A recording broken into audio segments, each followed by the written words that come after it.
नमस्कार, बहुत स्वागत है आपका। आप देख रहे हैं यूपी मांगे उत्तर। आपके साथ मैं हूं राम मोहन शर्मा और आज यूपी मांगे उत्तर में बात करेंगे अयोध्या में शुरू हुए नए विवाद की। अयोध्या का मतलब ही है जिसे युद्ध में जीता ना जा सके या जिससे युद्ध करना संभव न हो। लेकिन बीते कुछ सालों में अयोध्या और विवाद एक दूसरे के पर्याय बनकर रह गए हैं। अब जबकि राम मंदिर का फैसला आ गया है और राम मंदिर की आधारशिला रखे जाने का मौका भी आया है, तब जाकर लगा था कि अब अयोध्या शांत रहेगी, सब कुछ मंगल होगा। लेकिन इससे पहले कि मंदिर का शिलान्यास हो, विवादों ने फिर से जन्म लेना शुरू कर दिया है। इस बार विवाद है मस्जिद के ट्रस्ट को लेकर। सुन्नी वक्फ बोर्ड ने कल मस्जिद की जमीन के लिए ट्रस्ट के सदस्य तय किए और इधर हनुमानगढ़ी के पुजारी राजू दास ने ट्रस्ट पर अविश्वास जताते हुए यह कह दिया कि मस्जिद ट्रस्ट पर सरकार का नियंत्रण होना चाहिए। उधर चाहे रामलला के पुजारी सत्येंद्र दास हो या तपस्वी छावनी के परमहंस दास, इनका कहना है कि मस्जिद में बाबर का नाम नहीं होना चाहिए।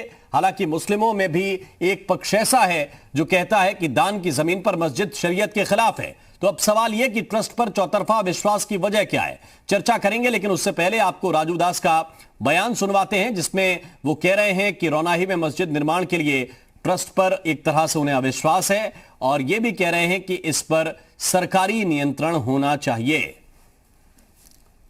एक मन में सवाल आया कि जब ओवैसी जैसे लोग यह कह सकते हैं कि अभी भी कोर्ट के आदेश का अवहेलना एवं इस हिसाब से एक राष्ट्र के वो भी प्रहरी हैं, उसके बावजूद भी ऐसी उनकी मानसिकता पूरे देश के लिए, हिंदू जनमानस के लिए, सनातन धर्म संस्कृति के लिए, तो जो आज ट्रस्ट का गठन हुआ है, मेरा मांग है कि उसमें भी जैसे राम जन्मभूमि ट्रस्ट में सरकार के लोग हैं, उसमें भी सरकारी लोग रहें। और इससे पहले रामलला के तपस्वी छावनी के परमहंस दास महाराज ये भी कह चुके हैं कि बाबर का नाम स्वीकार नहीं है। उनकी मांग है कि इस जमीन पर संस्कृत विद्यालय बना देना चाहिए। तो मस्जिद के पक्षकार रहे इकबाल अंसारी का कहना है कि वो तो शुरू से चाहते थे कि स्कूल बने, अस्पताल बने, लेकिन ऐसा नहीं हुआ। मस्जिद बनवाएंगे तो ना उसमें हिंदू सहयोग करेंगे, मुसलमान भी सहयोग नहीं करेंगे, क्योंकि एक तो गैर इस्लामिक होगी जो इस्लाम में जायज नहीं है, और दूसरा कहीं न कहीं से घूम फिर करके बाबर का नाम आएगा जो आउट ऑफ कंट्री का था, एक आक्रांता था। तो किसी आक्रांता का नाम जीवित रहना मुस्लिम समाज के लिए, भारतीय मुसलमानों के लिए सबसे बड़ा कलंक है। इसलिए मेरा मानना यह है कि उस पर विद्यालय और संस्कृत विद्यालय बनाए। और आइए चर्चा की शुरुआत करते हैं। हमारे साथ एक खास पैनल इस वक्त जुड़ा हुआ है। अतर हुसैन साहब इस वक्त हमारे साथ जुड़े हुए हैं, प्रवक्ता हैं IICF के, इंडो इस्लामिक कल्चरल फाउंडेशन के, जो अभी अभी जिस ट्रस्ट का गठन हुआ है उसके प्रवक्ता हैं आप। स्वागत है आपका। सबसे पहले हम पवन के पास चलते हैं, उनके साथ ही हैं अतर हुसैन। क्या कहते हैं इस पूरे विवाद को लेकर? अतर हुसैन जरा बताइए पवन हमें।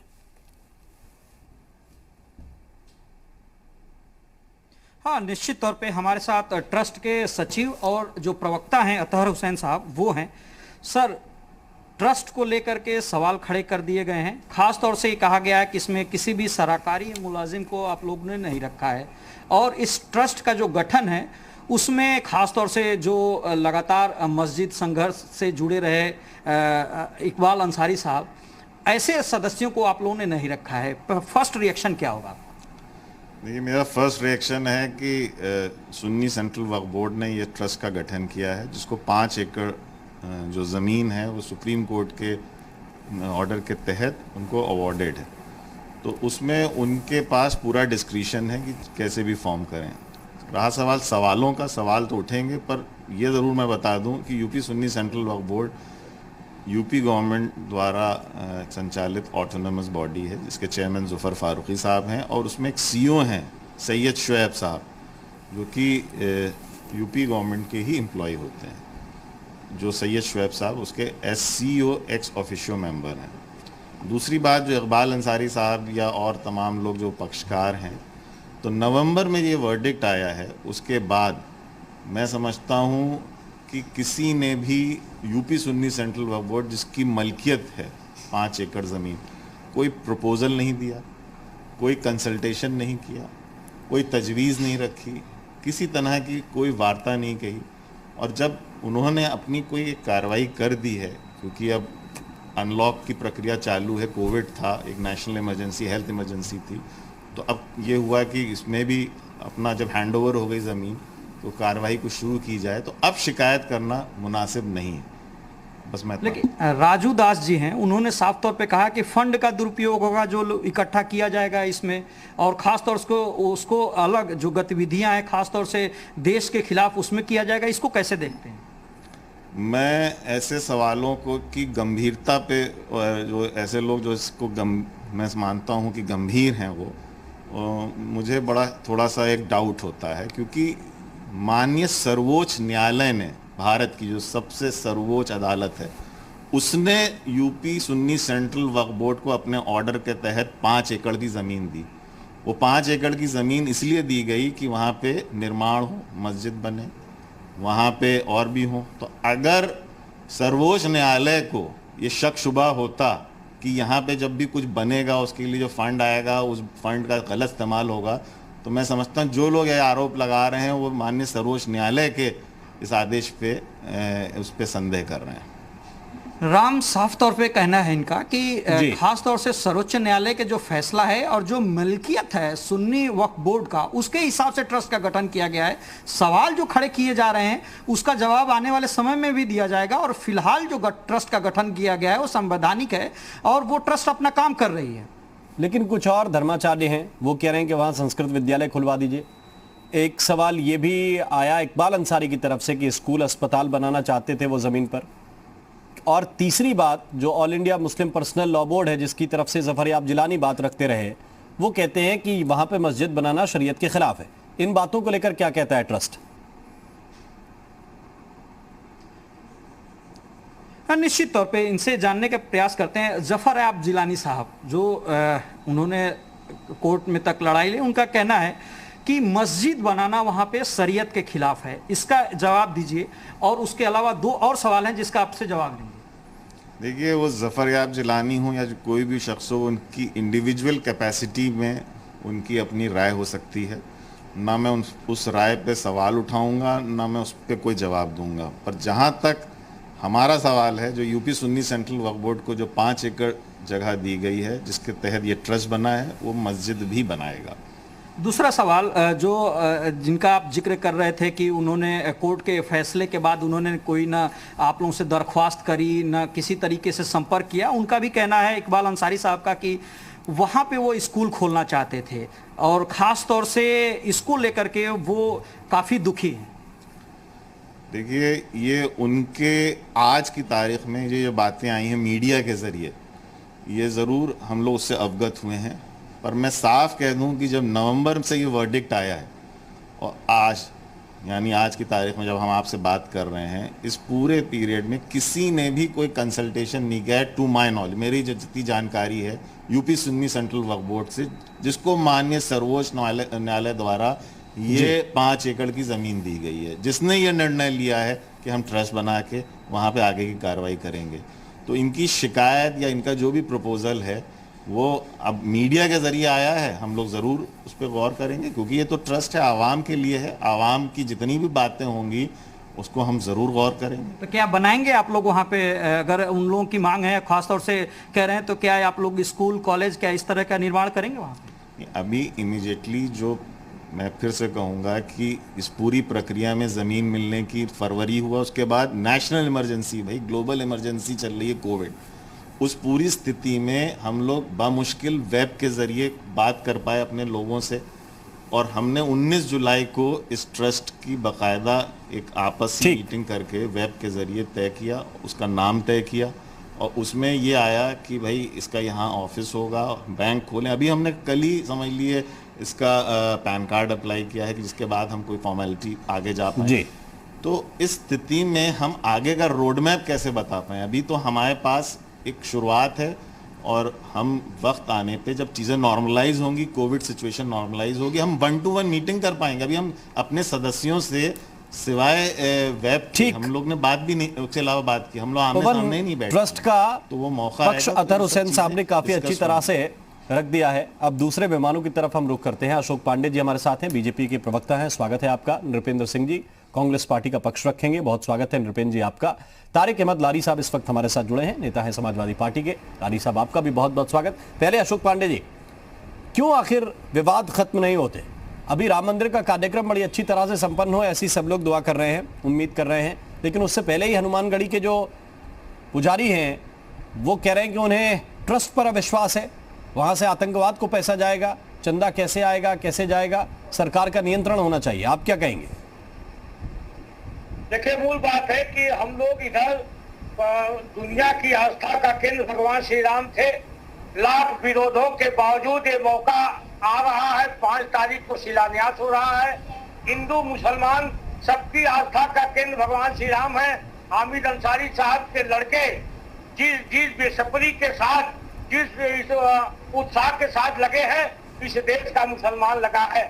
खाली दुर्भाग्य है उन लोगों को चोट लगी है जिनको वोट की खोट है, जो तुष्टीकरण के नाम पर वोट लेते थे, उन लोगों को चोट है। वो इसमें राजनीति करने का खूब प्रयास कर रहे हैं, लेकिन इस देश का जनमानस चालाक है। वो जानता है सुप्रीम कोर्ट का जब फैसला आ गया मर्यादा पुरुषोत्तम के नाम पे, उसके बाद भी मैंने एक दिन देखा कि ओवैसी साहब कह रहे थे कि वो बाबरी मस्जिद शहीद है। एक कहा कि उन्होंने अपनी कौम को पानी करने का प्रयास किया है, कि बाबर की औलाद अपने को मानने का खूब प्रयास किया है। अगर वो बाबर की सही मस्जिद को शहीद कहते हैं तो निश्चित तौर पर वो बाबर की औलाद हैं। ये दुर्भाग्यजनक है।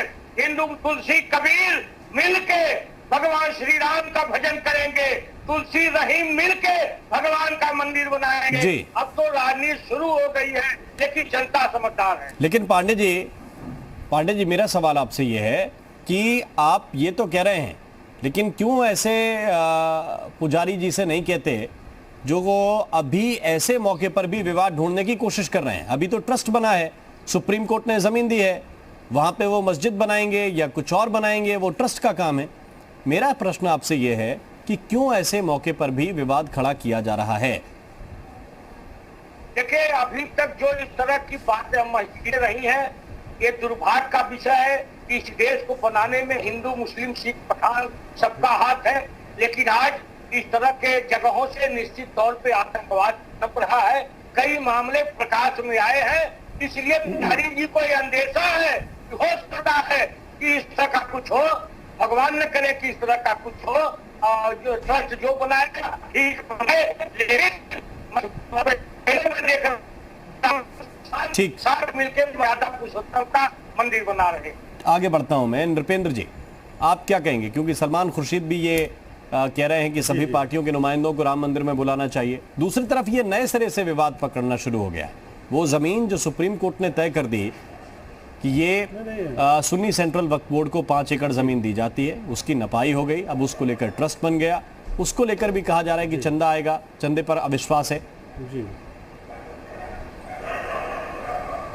नहीं, सबसे बड़ी चीज़ ये है कि ऐसे जब सुप्रीम कोर्ट का वर्डिक्ट आ चुका है तो ऐसे में जहरीले बोलने वाले, चाहे जो भी हो, जिस भी कौम से हो, चाहे वह हिंदू से हो, चाहे मुसलमान से हो, उन्हें तुरंत उनके पद से मुक्त क्यों न कर दिया जाए।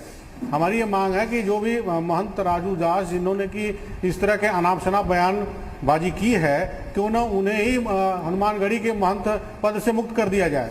क्या इसी कार्य के लिए उन्हें नियुक्त किया गया है? क्या सुप्रीम कोर्ट और न्यायपालिका के डिसीजंस के अगेंस्ट उनको जहर उगलने की छूट दी जा सकती है? स्टेट का काम मंदिर मस्जिद नहीं है। स्टेट का काम है एक वेलफेयर, एक लोक कल्याणकारी राज्य की स्थापना करना। और न्यायपालिका के हिस्से का जो न्याय है, जो न्यायपालिका ने दी, जो सुप्रीम कोर्ट ने न्याय दिया है, उस न्याय का सम्मान करना चाहिए। और हिंदू पक्ष के लोगों को भी और मुसलमान पक्ष के लोगों को भी, और किसी भी पक्ष को किसी दूसरे पक्ष के बारे में भी शोभन करने की छूट नहीं दी जानी चाहिए, जिससे कि सांप्रदायिक माहौल बिगड़े या वैमनस्य का वातावरण पैदा हो।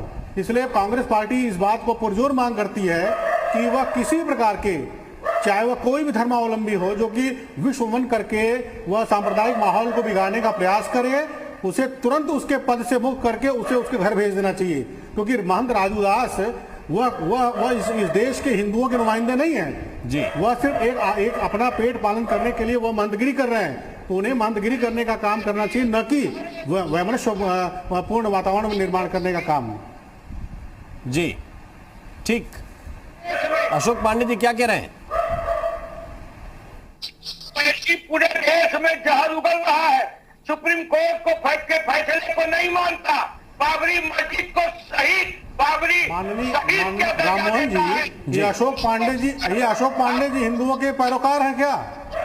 अशोक पांडे जी क्या हिंदुओं के पैरोकार हैं क्या? इन्हें किसने अधिकार दे दिया कि ये पूरे हिंदुओं के बारे में बोलने का इनको अधिकार किसने दिया है? मूल चीज यह है कि जो आदमी सांप्रदायिक वैमनस्य का वातावरण निर्मित करने का प्रयास करे, उसे तुरंत उसके पद से मुक्त कर देना चाहिए, उसको घर भेज देना चाहिए, चाहे वह महंत राजू दास हो चाहे फलाने दास हो। उसे इस प्रकार का अधिकार किसने दे रखा है कि वह किसी दूसरे धर्म के बारे में अनाप शनाप बयानबाजी करे?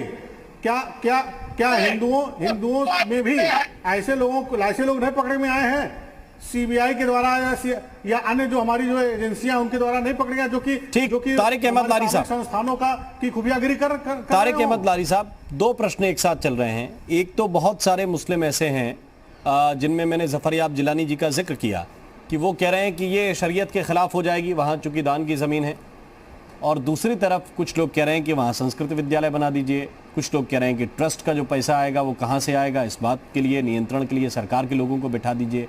क्या कहती है समाजवादी पार्टी?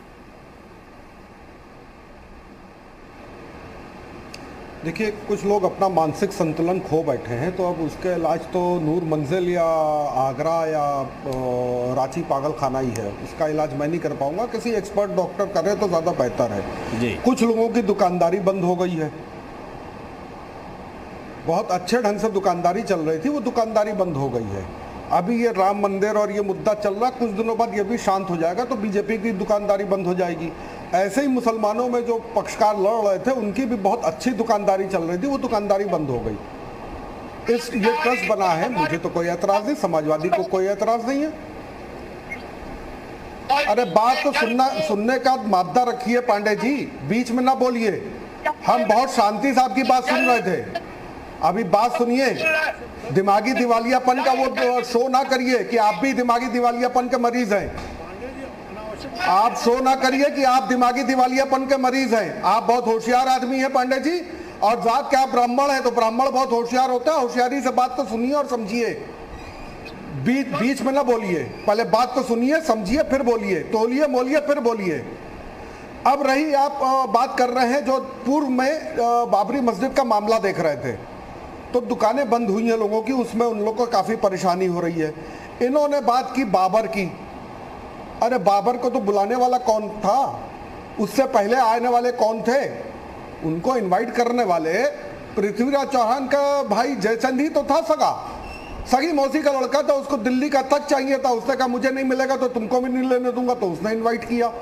तो ये बात ना करिए, बात चलेगी तो बहुत अंदर तक जाएगी जी। हाँ, ऐसे बात नहीं की जाती है कि आप किसी धर्म विशेष को लेकर जबरदस्ती की टिप्पणी करें। तो ये जबरदस्ती की टिप्पणी अच्छी चीज नहीं है।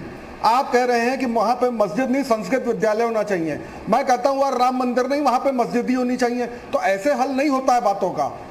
जब सुप्रीम कोर्ट ने ये निकाला तो समाजवादी पार्टी ने बाकायदा इसका वेलकम किया।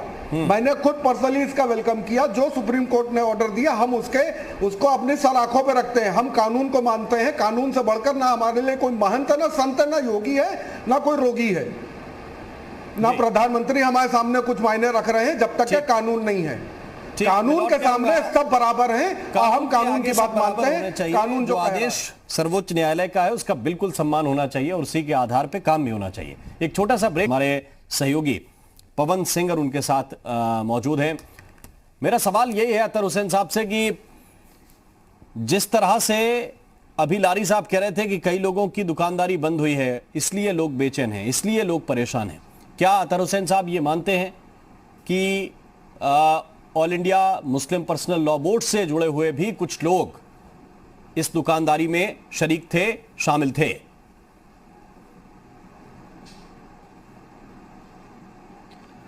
हाँ, निश्चित तौर पे अतहर हुसैन साहब से ही जानते हैं सर। जिस तरीके से जफर याब साहब का बयान आया, जिस तरीके से और बातें निकल करके सामने आ रही, तो क्या आप मानते हैं इस बात को कि जो ट्रस्ट का गठन हुआ है जिसको लेकर के तमाम बयानबाजी हो रही है और ख़ास तौर से बताया जा रहा है कि शरीयत के हिसाब से वहाँ मस्जिद नहीं बननी चाहिए, तो लगता है आपको कि क्या दुकानदारी बंद हो गई या जो लोग वो सोच करके रखे थे वो नहीं हो पा रहा है?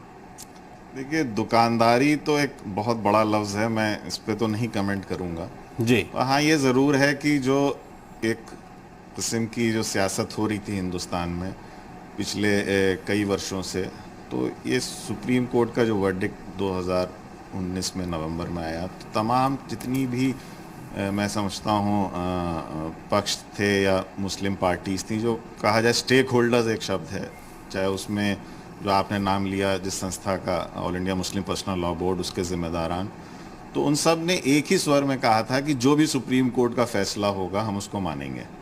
तो आज जब उस फैसले का मैं समझता हूँ उस कड़ी में ये आखिरी कहा जाए काम हुआ है कि फॉर्मली जो 5 एकड़ की ज़मीन है वो यूपी सुन्नी सेंट्रल वक्फ बोर्ड ने एक्सेप्ट करके उसको आगे जो भी काम वहाँ कार्रवाई होनी है उसके लिए एक ट्रस्ट का गठन कर दिया है।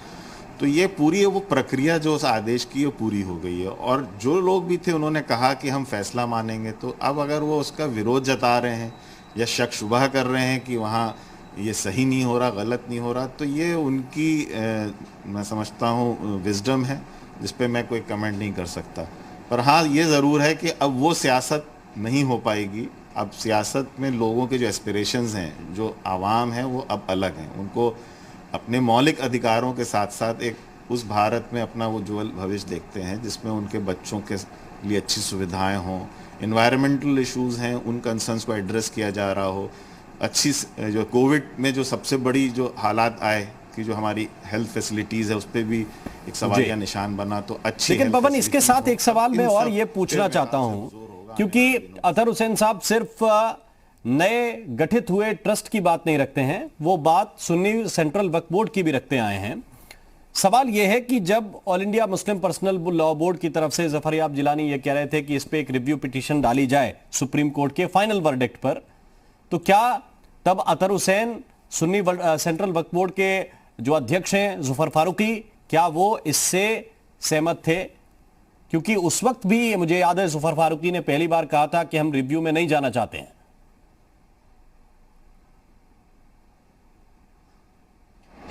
निश्चित तौर पे अतहर साहब खास तौर से रिव्यू पिटीशन की बात जफर याब जिलानी ने कही थी, और जो आपके ट्रस्ट के अध्यक्ष हैं उस समय भी उन्होंने बयान जारी किया था कि वो रिव्यू पिटीशन में नहीं जाना चाहते हैं। किस तरीके से इसको देखते हैं, और खास तौर से जफर साहब की इस बयान?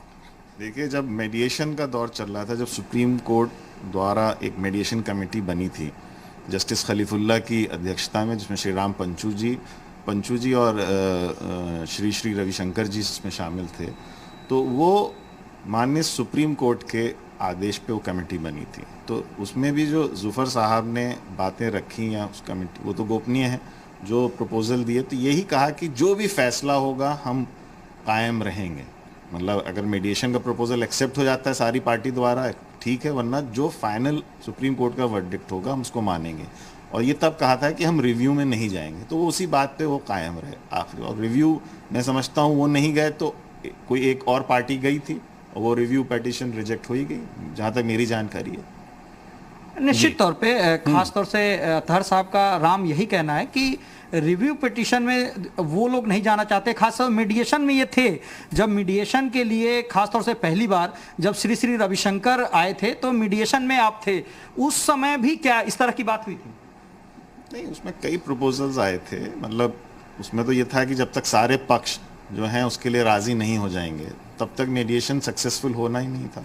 तो उसमें जितने मैं समझता हूँ मुस्लिम पक्ष थे, तो उसके अलावा 3-4 हिंदू पक्ष भी थे जो मीडिएशन के लिए नहीं राज़ी थे, तो वो उसी में ही फेल हो गया था। पर रहा सवाल रिव्यू में जाने का, ये हमेशा से यूपी सुन्नी सेंट्रल वक्फ बोर्ड उसके चेयरमैन जो जुफर फारूकी हैं उनकी लाइन थी कि या मीडिएशन से सेटल हो, बट जो फाइनल वर्डिक्ट होगा ठीक का, जो सुप्रीम कोर्ट का आखिरी निर्णय होगा उस रिव्यू में नहीं जाएंगे, उसके बाद कहीं और नहीं जाना चाहते हैं। इन सब के बीच हनुमानगढ़ी के पुजारी राजू दास जी हमारे साथ जुड़ गए हैं।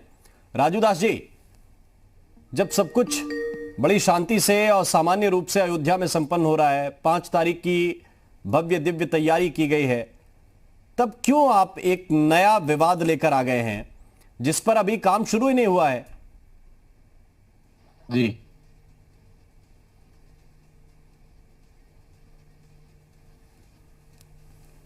सुन रहे हैं राजूदास जी आप? पहले तो आप जी, पूरा देश पूरा एक जी सुन रहे हैं जी, बोलिए। निर्माण का ट्रस्ट गठन उच्चतम न्यायालय के आशा अनुसार प्रकार उच्चतम न्यायालय ने दी थी, मुख्यमंत्री ने तुरंत जमीन उपलब्ध भी करा दिया। ट्रस्ट हो चुका है। उसमें हम अगर निवेदन इसके नाते है कि से लड़ रहे थे उनको बात उन्होंने रखा नहीं, चली कोई बात नहीं। थोड़ी सी माफी चाहेंगे, तकनीकी दिक्कत है, आपकी आवाज बहुत कट कट के आ रही है, ना मैं ढंग से सुन पा रहा हूं ना बाकी जो पैनलिस्ट हैं वो सुन पा रहे हैं। मैं तारिक अहमद साहब के पास चलता हूं, अगर वापस तकनीकी दिक्कत दूर होती है तो राजू दास जी का पक्ष जानेंगे।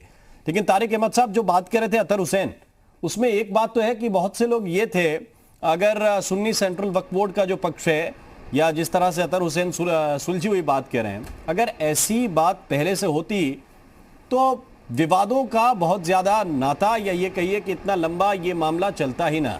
लेकिन फिर भी आपने जो पॉइंट उठाया था मैं उसके आसपास ही हूं कि ये दुकान चलाने वाले लोग, चाहे वो किसी भी पक्ष के हों, चाहे किसी मंदिर के पुजारी हों, चाहे किसी पॉलिटिकल पार्टी के लोग हों, चाहे all India Muslim personal law board से जुड़े हुए लोग हों, इनकी वजह से मामला लंबा खिंचा और अभी भी कुछ नए नए विवादों को हवा दे रहे हैं।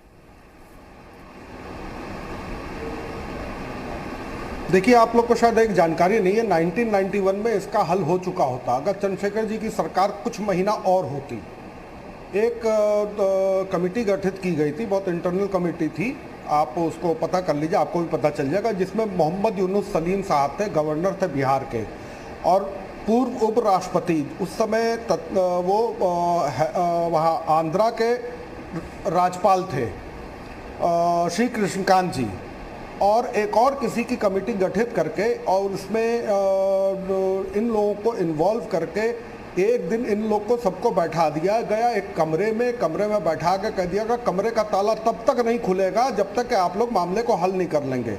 और उसमें उस मामले को हल ना होने में सबसे बड़ा हाथ स्वर्गीय राजीव गांधी जी का था। मैं बिल्कुल सीधा ब्लेम करता हूं, क्योंकि अगर वो मामला हल हो गया होता तो स्वर्गीय राजीव गांधी जी की और बीजेपी की सबकी सियासत खत्म हो गई थी।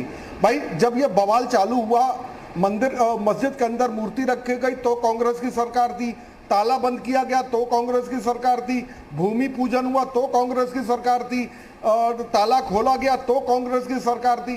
तो हवा तो इन लोगों ने दिया था सारा, जी श्रेय ले गए बीजेपी वाले। ठीक, श्रेय ले मैं इस पे जवाब लूंगा। कांग्रेस के सबसे बड़ी कांग्रेस के जो प्रवक्ता हैं नृपेंद्र जी, वो हमारे साथ अभी एक मिनट भाई, पूरी बात हो लेने दीजिए जी, पूरी बात हो लेने दीजिए, पूरी बात हो, फिर आप उनसे जवाब दीजिएगा। छोटी छोटी बातों पे आप जवाब लेंगे तो मेरा तो जवाब अधूरा रह जाएगा ना।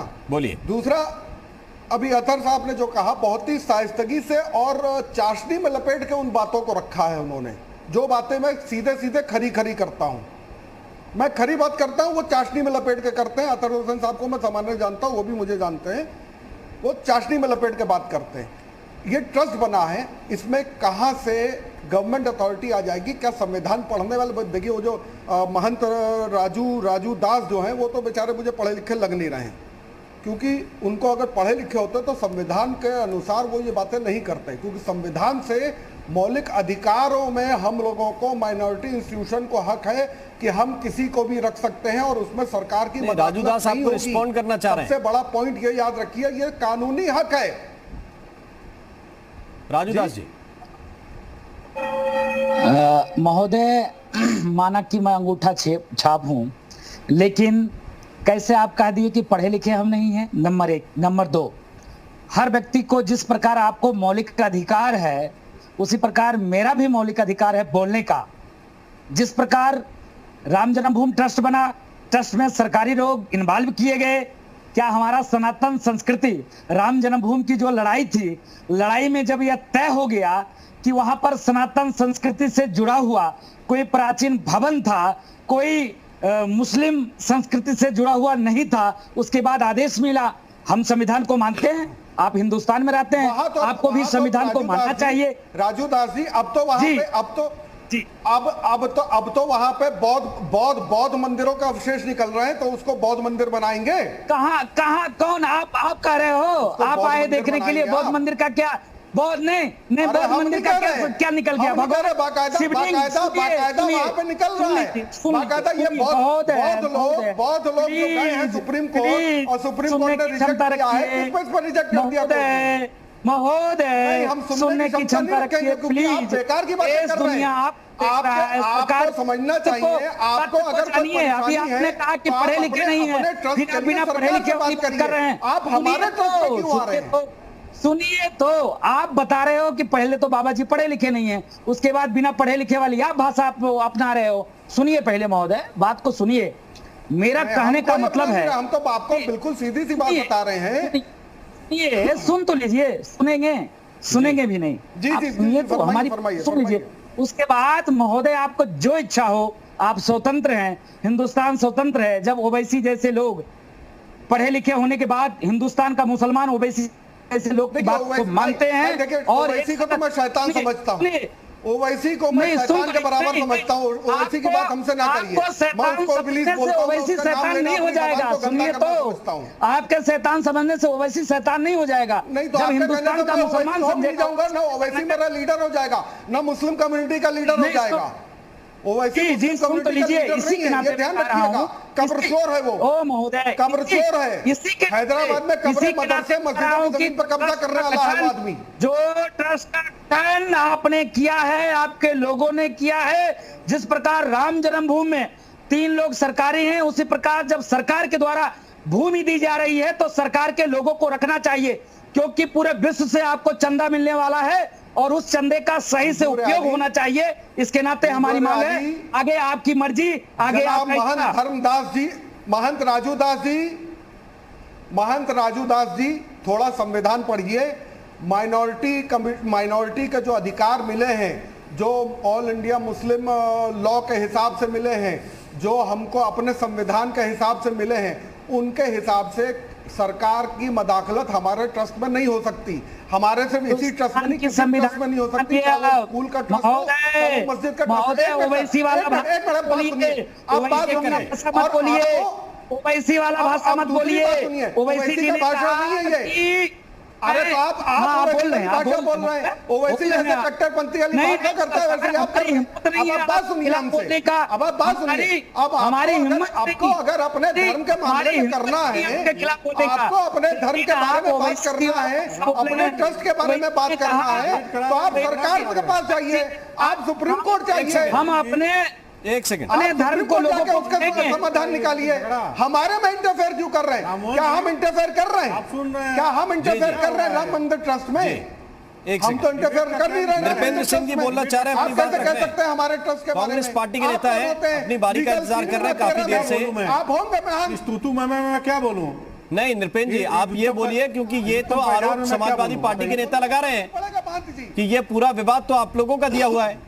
नहीं, समाजवादी पार्टी नहीं, देखिए फिलहाल आप उस चीज को देखिए, जब जागे तब सवेरा। वर्डिक्ट सुप्रीम कोर्ट का है और हमारी जो न्यायपालिका है, न्यायपालिका का जो निर्णय, देखिए इतने अरसे से ये मामला सुप्रीम कोर्ट में अटका पड़ा था, और सारे जो पैरोकार थे, चाहे वो बाबरी मस्जिद से जुड़े हुए थे, चाहे राम मंदिर से जुड़े हुए थे, उन लोगों को पूरा समय दिया गया। आग लगा देते। अरे मान्यवर, पूरे पहले बोलने तो दीजिए, भैया जी। ये जो समाजवादी पार्टी वाले हैं, उनको थोड़ा शांत कराइए आप गलत बचाव कर रहे हैं। देखिए हमारी न्यायपालिका ने दोनों पक्षों को पूरा अवसर दिया। आपको याद होगा कि जस्टिस रंजन गोगोई का जो पिछला कार्यकाल था, उन्होंने पूरा समय दिया कि दोनों पक्षों के द्वारा कहीं से भी अगर सुलह की कोई गुंजाइश बने तो दोनों पक्ष बैठ करके इस पूरे मसले का निस्तारण कर ले। लेकिन यह इतना पेचीदा बन चुका था क्योंकि इसमें राजनीति की इतनी राजनीतिक रोटियां सेकी गई, चाहे वह तो यही तो आरोप लगा रहे हैं पक्ष के द्वारा जो हमारे मुस्लिम जो लारी साहब है वो स्पष्ट तो कह रहे हैं कि राजनीतिक रोटियां सेकी किसने? राम मोहन जी, बीजेपी पे आप आरोप लगाते हैं लेकिन अपना नाम भूल जाते हैं। बात तो सुनिए, आप एंकर हैं और आप एंकर हैं, आप खुद ही बन जाते हैं पार्टी।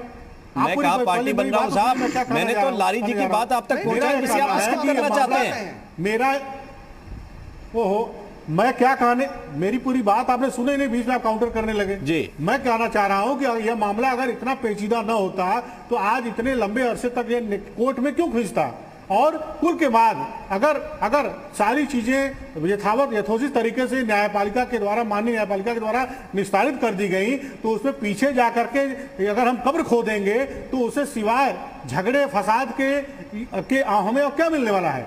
तो मैं माननीय अपने जो समाजवादी पार्टी के जो प्रवक्ता हैं उनसे भी और महंत राजू दास से भी यह कहना चाहता हूं कि वह आज की तारीख से जो हमारी न्यायपालिका के द्वारा जो निर्णय लिया गया है उस न्यायपालिका के निर्णय का सम्मान करें और वहां पर मंदिर का जो पक्षकार है मंदिर बनवावे और मस्जिद का जो पक्षकार है मस्जिद बनवावे। किसी का हस्तक्षेप किसी में न रहे जिससे कि किसी भी प्रकार का सांप्रदायिक सवाल पूछ लीजिए इनसे, क्योंकि ये लोग फिर तो उसी रास्ते पे जाना चाहते हैं। सवाल इनसे पूछ लीजिए, मेरा सिर्फ एक सवाल इनसे पूछ लीजिए, उसका सीधा जवाब दें। बोलिए। जब मस्जिद में मूर्ति रखी गई, जब मस्जिद में ताला बंद किया गया, जब मस्जिद में ताला खोला गया, तब जब मस्जिद में भूमि पूजन की गई तो इनकी सरकार थी कि नहीं थी? पंडित जवाहरलाल नेहरू, पंडित गोविंद वल्लभ पंत, पंडित राजीव गांधी, पंडित नारायण दत्त तिवारी, ये लोग थे चारों। ये फैक्ट है, इनके जवाब तो मिल चुके हैं लारी साहब। उनकी जबान से आप सुनना चाहते हैं तो अलग मसला है, लेकिन इनके जवाब तो पब्लिक डोमेन में आ चुके हैं। महंत राजू दास साहब, ये सवाल आपसे आखिरी में पूछ रहा हूं कि चंदे पर नियंत्रण के कई तरीके होते हैं। सरकार के पास बहुत सारी एजेंसियां हैं, ट्रस्ट में शामिल होकर ही ये नियंत्रण हो पाएगा, ये क्यों लगता है आपको? इसके नाते लगता है क्योंकि जब आप प्रत्यक्ष रूप से उनके साथ में रहेंगे, उठेंगे बैठेंगे, सारे बातचीत होगा, पारदर्शिता के नाते मैं कह रहा था, मेरा कोई उनका पर्सनल वो नहीं है। हम लोग तो लगातार अयोध्या का हिंदू और मुसलमान कंधा से कंधा मिला के चला, तब ये आदेश आया। और अयोध्या में हिंदू और मुसलमान में ज्यादा एकता है। आपके जो यहाँ पर लोकल रिपोर्टर है उनसे आप जानकारी करा सकते हो, पता करा सकते हो। रही बात कि उनको मिर्ची लग रही है, अभी कांग्रेस के प्रवक्ता बोल रहे थे, जिन्होंने इस विवाद को बढ़ाया, जिन्होंने इस विवाद का जन्म दिया, जिनको मिला था उनके सरकार में एक स्वामी जी थे स्वरूपानंद जी, जिनको मिला था रामालय ट्रस्ट।